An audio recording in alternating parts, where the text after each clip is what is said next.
I invite your attention to Luke's Gospel and chapter 18 and from verse 9 and until verse 14. Luke's Gospel chapter 18 and beginning to read at verse 9 and going on to verse 14. Jesus spoke this parable unto certain which trusted in themselves that they were righteous and despised others. 2 men went up into the temple to pray, the one a Pharisee and the other a publican. The Pharisee stood and prayed thus with himself, God, I thank thee that I am not as other men are, extortioners, unjust, adulterers, or even as this publican. I fast twice in the week, I give tithes of all that I possess. And the publican, I might say on the other hand, the publican, standing afar off, would not lift up so much as his eyes unto heaven, but smote upon his breast, saying, God be merciful to me, a sinner. I tell you, this man went down to his house justified rather than the other. For everyone that exalteth himself shall be abased, and he that humbled himself shall be exalted. Luke 18, verses 9 to 14. The parable of the Pharisee and the publican. I'm going to stick with the old authorized version, publican, although it's utterly lost its meaning and become something quite different today. A publican today, I suppose, most people would think of a tavern keeper. A publican, of course, was a Jewish man who had sold himself, really, to the Romans. And not only had he sold himself to work for the Romans, he'd engaged in the despicable task, as the Jews saw it, of collecting taxes from the Jews to pay to the Romans.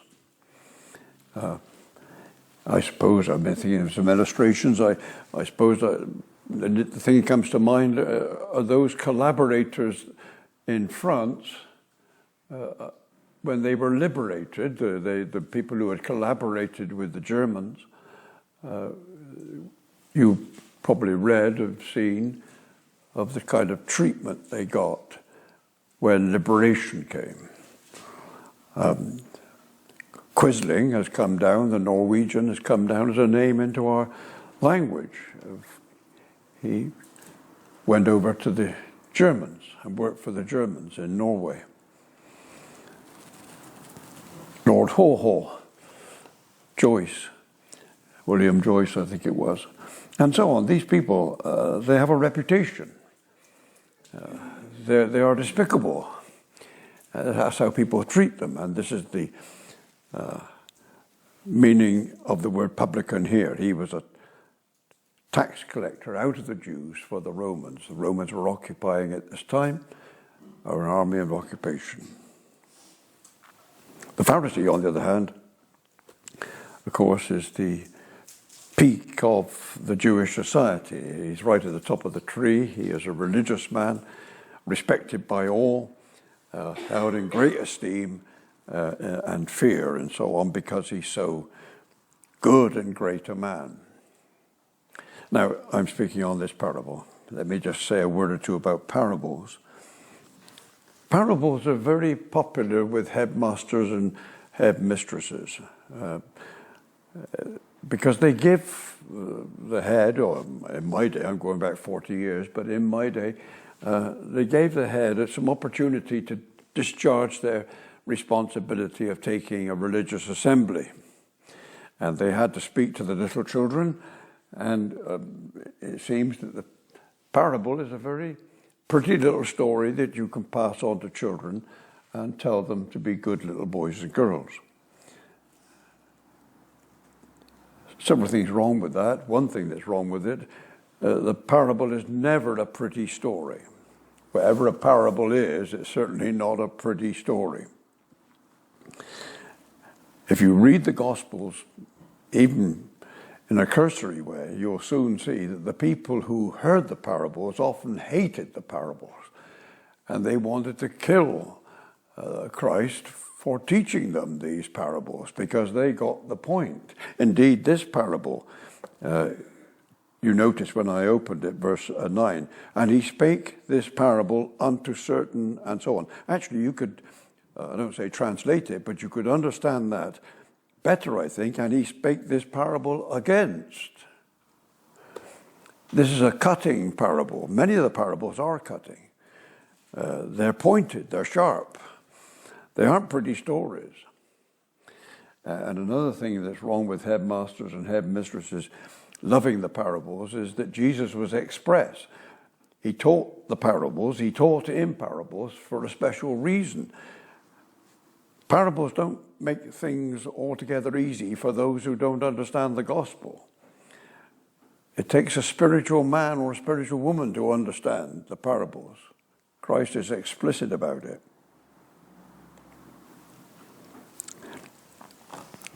There is another risk with parables. This one in particular is prone to it. Jesus is dealing with the subject here, as he says in verse 9.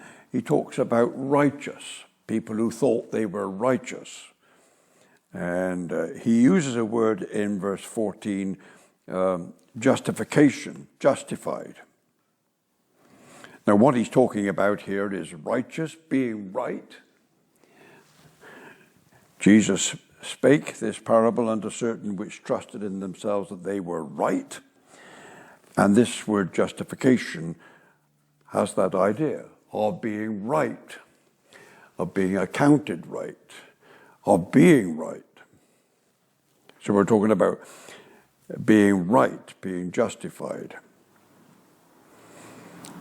Now, before I get to this parable, just a bit more, you will remember that the Lord Jesus was again explicit in saying to his disciples, I'm teaching you many things, he says, but I've got much more to teach you, but now is not the time. You can't understand it now. But the time will come. I'm talking about John 7, I'm talking about John 14, John 16, the time will come, says Christ, when the Spirit will come and he will lead you into all truth. He'll bring back the things that I've taught you and he will take you on and lead you into the full revelation of the truth.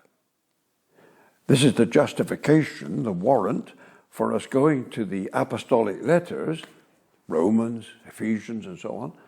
And these letters are setting out the full, complete, total revelation of the gospel.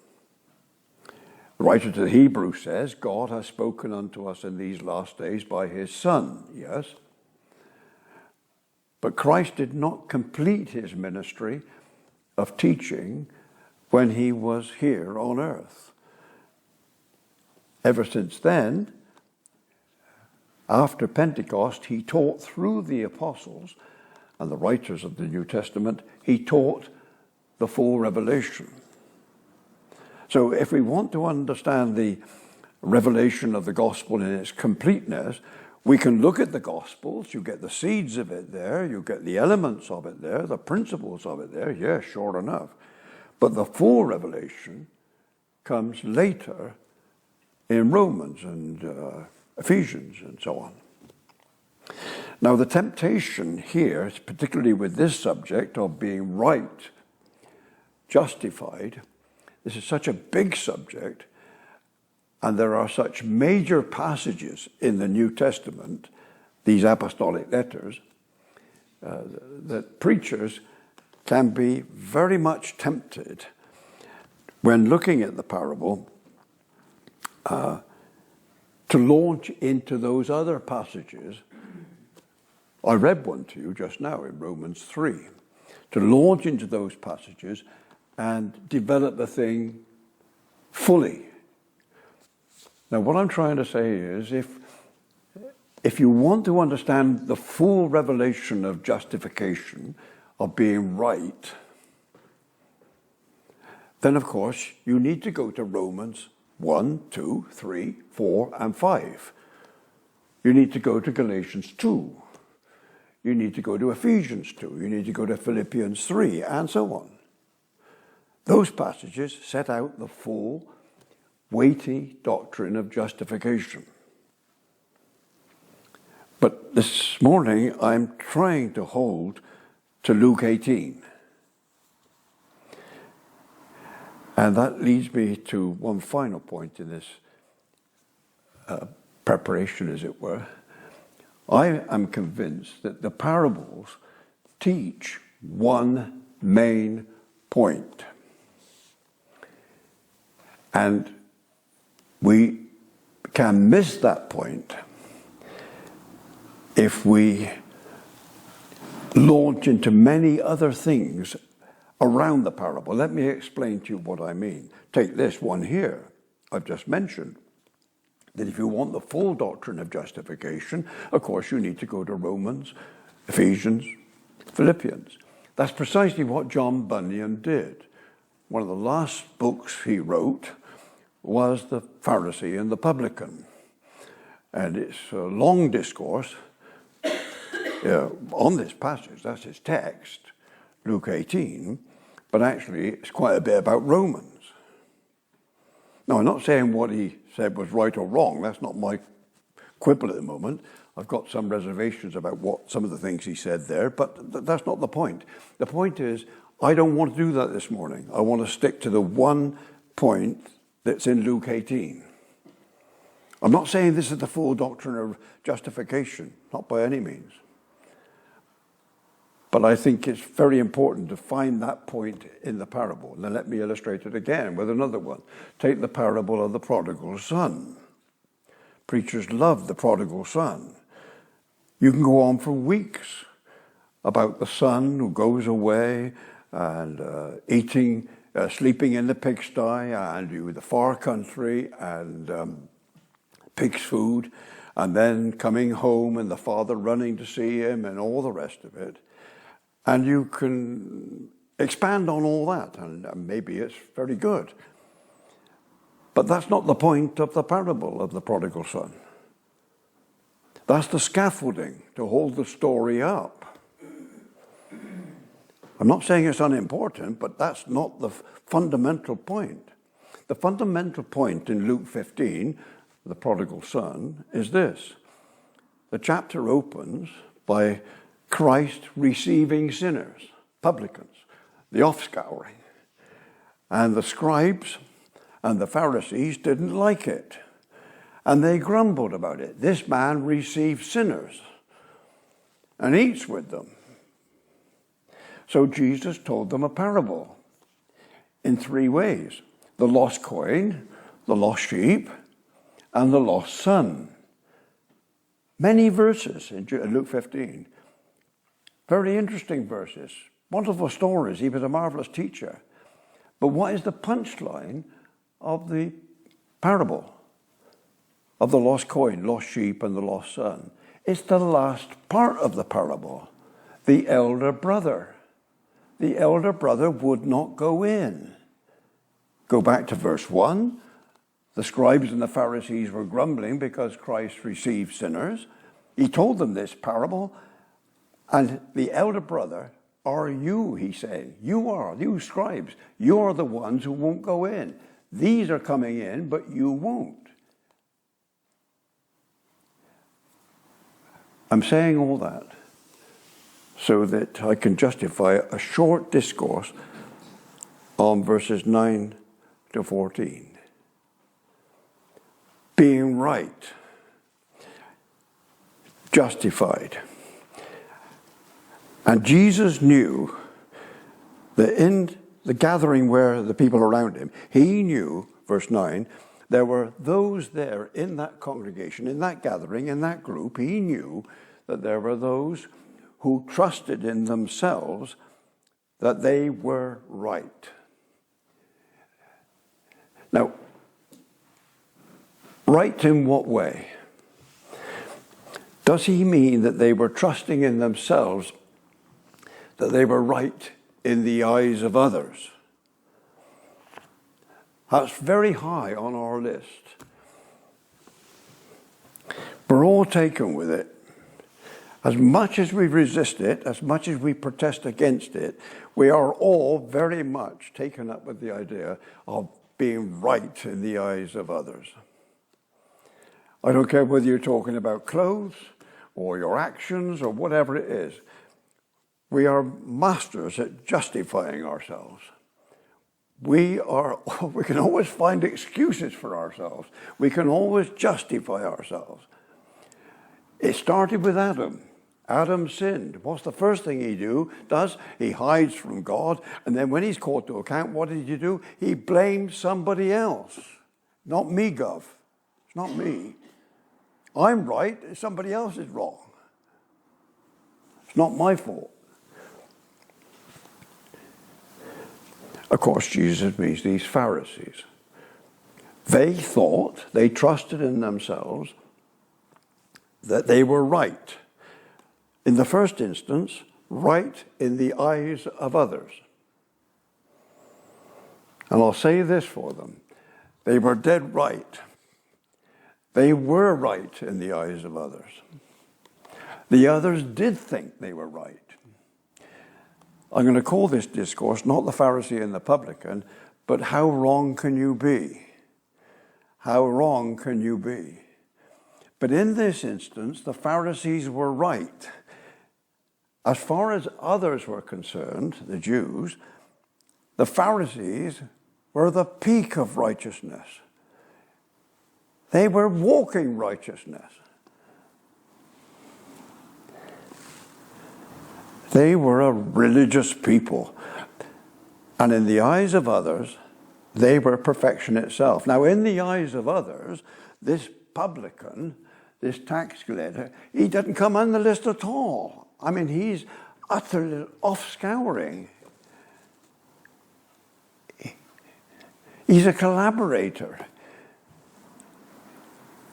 The opinion of the fellow Jews for this man was that he was nowhere at all, and the Pharisee was the peak, the acme of righteousness. They were trusting in themselves that they were right. Well, they were dead right. Did the publican know he was right? He was ashamed of it, I think. He was frightened anyway because he knew what his fellow Jews thought about him. And in this parable, he couldn't even lift up his eyes. He was in such a terrible state. In the eyes of others, he doesn't count. The Pharisee, though, in the eyes of others, he is the peak. In their own estimation, I'm sure the Pharisee had a very good opinion of himself. He was ticking all the boxes, wasn't he?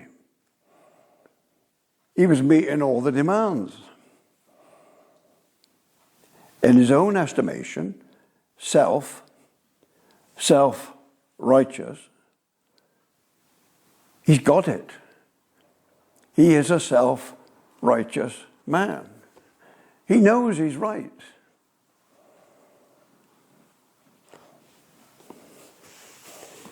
Any preaching which tried to convict him of sin would be water off a duck's back to him because he knew that he was right.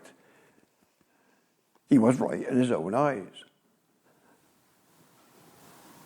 He's right in his fellow citizens' eyes. He's right in his own eyes.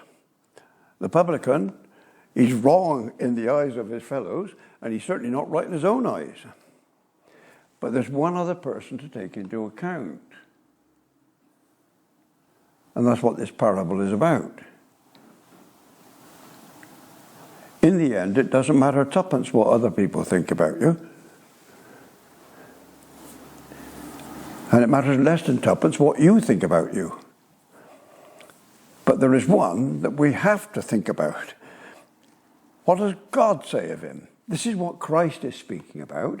This is what Paul will go on to write about in Romans. This is what they write about in Philippians and Ephesians and everywhere else, Colossians, wherever. Of course, right in the eyes of God. I mean, they've gone to the temple. This man hasn't gone to the social club and asked their fellow friends, their friends there, what do you think of me? They're not concerned with that here. They know what they think about that. They know what they think. They know what they think about themselves. But these men have gone to the temple. This is their attitude toward God.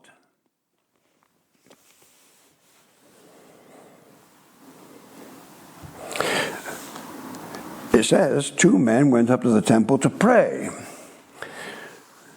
And the Pharisee, he prayed, and the publican, he prayed. Very different prayers altogether. The significant thing in verse 11 is the Pharisee stood and prayed thus with himself. And look at his prayer. Nominally, he's talking to God. That's what he's concerned about. But he's full of something else, someone else. I thank thee. Okay, he thanks God, yes. But I do this, and I do that, and I don't do the other. It's full of self. I'm going to try and stick to this parable. Paul has much, much more to say about this in Romans and other places and so on. But sticking to this parable, what is the point here? This man thinks he's right before God because of what he is and what he does and what he doesn't do.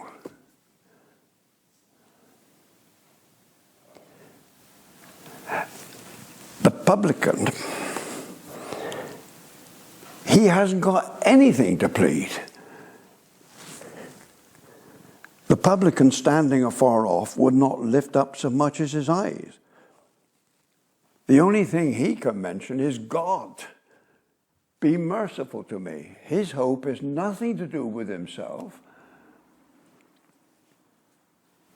and everything to do with God. And the aspect of God, the characteristic, the attribute of God that he latches onto is God's mercy, undeserved, kindness, forgiveness, grace, these kind of words.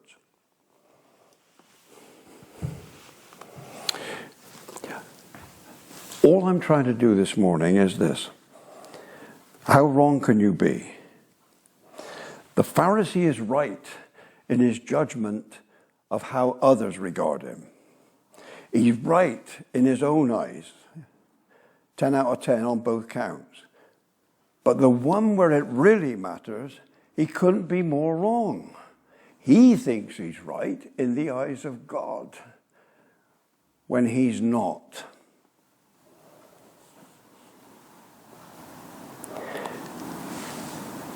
The publican, he knows he's wrong in the eyes of his fellows, and he's dead right.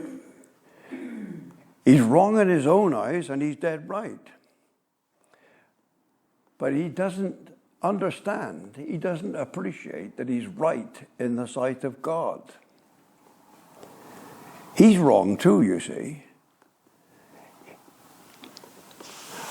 I believe the point of this parable is to smite the Pharisee and to reduce him, and let's hope that some of them will be awakened to this fact, that it's not their works, but it's the mercy and kindness of God that makes a man right in the eyes of God. But let us hope that the publican gets something. What can he get? Well, I believe there's a warning for the Pharisee, but there's a tremendous encouragement for the publican.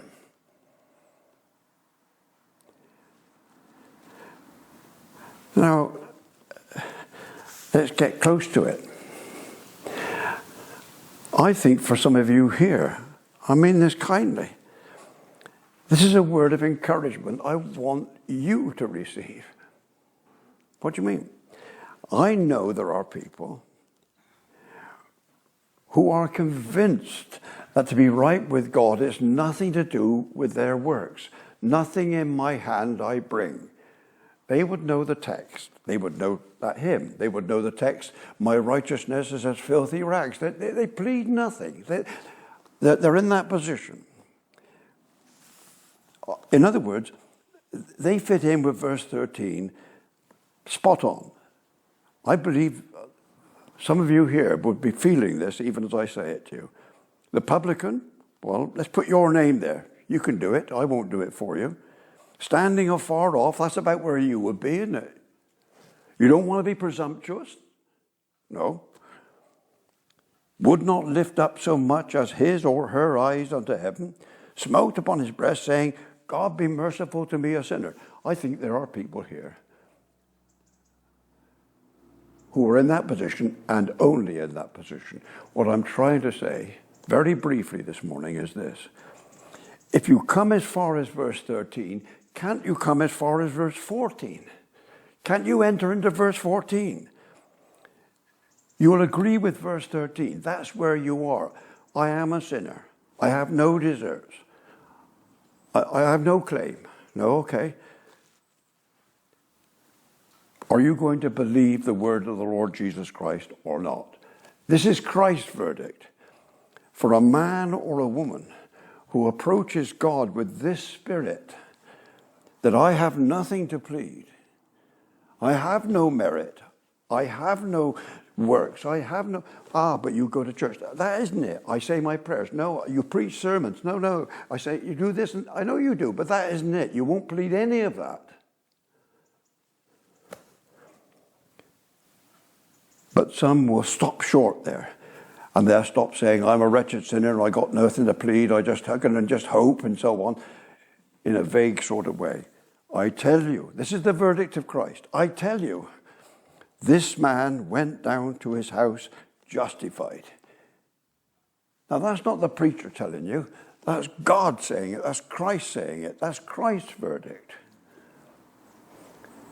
Now, I'll be frank with you. Some of you will say, well, Pastor so-and-so used to tell us this. I dare say Pastor so did tell you that. But will you listen to Jesus?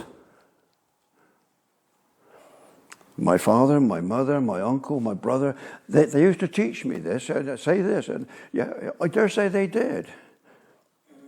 But will you listen to Jesus?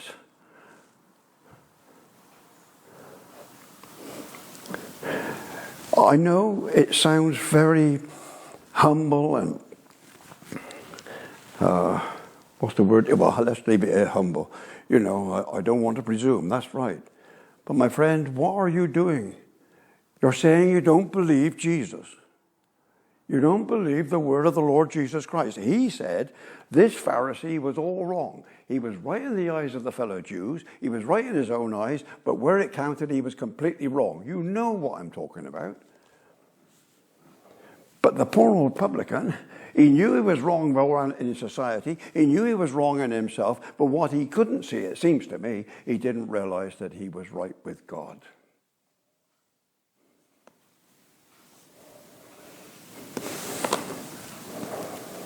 Christ is explicit. If we look at ourselves and exalt ourselves and boast in ourselves, if we trust in ourselves, hopeless. But if we just sue for mercy, of course, we can go in now into Romans 3. We can go into Romans 4 now. We can get the full doctrine of the gospel there. We haven't got it here, I quite see that. But I'm trying to hold off from going into that. It's tempting to go into that. Why am I holding off? Just to get this one point. How wrong can we be? Is there any of us thinking, for something I have done, I'm right in the eyes of God? You see, when people die, these big people, Winston Churchill and all these other people, what do they put on the coffin? They put all their insignias, don't they, and all their stuff. What are they going to put on my coffin? Nothing.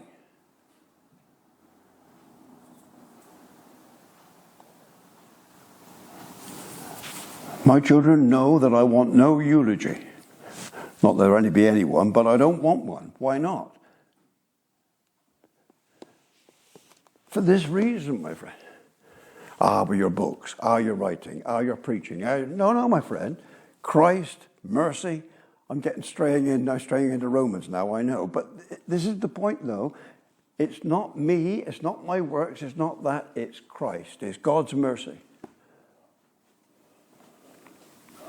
So it's a warning to all potential Pharisees. And there's a bit of Pharisee in us all, I'm afraid. But I hope it's an encouragement to some poor publican here. I mean that. It's not presumption to say that you've pleaded nothing but mercy, free grace. For Christ says, I tell you, this man went down justified. I will put it to you, my friend, when you go home, take your Bible out, some old Bible perhaps, and verse 14, I tell you, this man, cross out this man and put your name there. I tell you, Uncle Tom Cobley went down to his house justified. Why? Because he sued for mercy. He looked for mercy. That's all he pleaded. He had nothing else to plead. I tell you, he went down justified. And believe it, my friend. Believe it and confess it.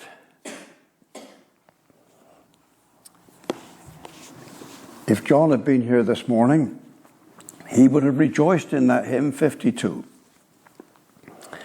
When I approach to God, I'm not seeing, he says, John Newton, he says, and John Blackman used to like this hymn, it is not me that's seen, it's him, it's he, it's Christ. That's not presumption, my friend. That is basing it on the word of Christ. Not I, but mercy. If you've pleaded mercy, if you're relying upon mercy, then I urge you, come from verse 13 into verse 14. So if we're Pharisees, there's a cap for us. If it fits, well, we need to wear it. But for any poor publican, there's a cap here too for you. And I do hope that you will wear this cap. It is designed for you, my friend. May God bless his word to us and make it effective.